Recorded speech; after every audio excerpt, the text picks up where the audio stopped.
all said "fuck you" right straight to my counselor's face. So, yeah, not cool. All right, we'll talk about that later. I'm in high school. I'm a little kid. Steve, you can't heckle me, all right? I'm a little kid. I can't handle it. All right, thank you.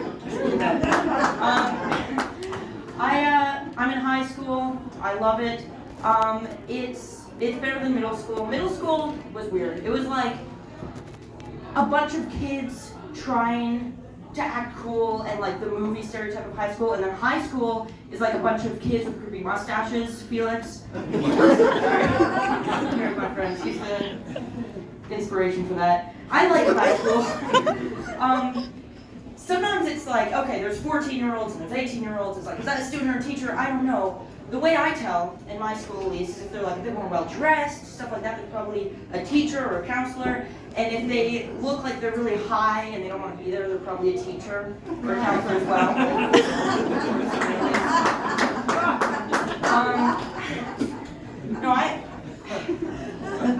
I was in, detention, we don't have detention, you know? Has anybody here had detention? Really, like, for real detention. Real? Okay, not even like technically this time, like for real. An hour and hours after school. What did you do? What made you have detention? Threw wet socks at my substitute teachers. This is your life.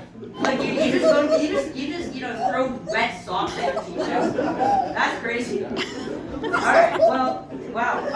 We don't have that. I've never seen wet socks thrown at my teachers, so I don't know, maybe it would run back if that happened. But I was in California recently, and I was at this like conference for teachers because my mom's a professor, and one of the teachers was like, yeah, the other day I gave one of my students detention. And I didn't even know that was a real thing that happened. I thought that was just a thing in Diary of a Wimpy Kid, or like Big Nate. I mean, I feel like America is like one crazy Diary of a Wimpy Kid book. That's how I picture of it, like very over dramatized. But like, my teachers are old. My counselors are old, they... 26! Yeah, exactly. But, like, I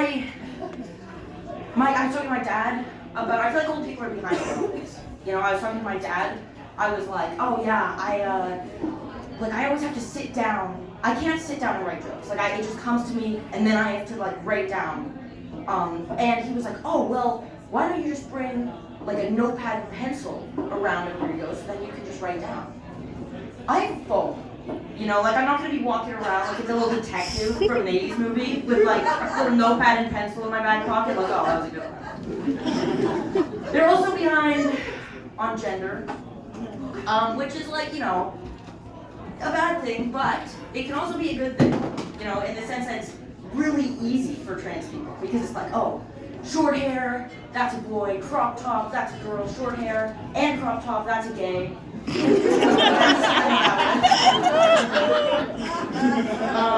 Trying to avoid eye contact with my counselors. It was whatever, like, a comedian, like, said something, had, like, the word fuck in it, or they'd like stare at me. I'd be like, no, I'm not laughing. It's not funny.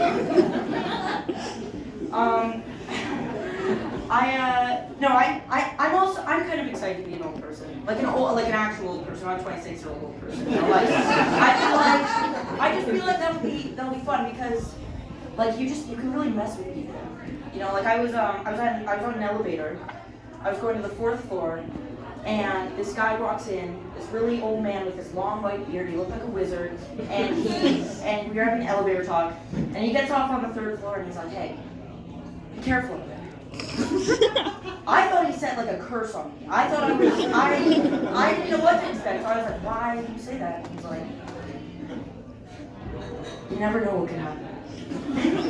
That's such a scary thing to say, but he was like, he gave me a great story, and that's what old people are for.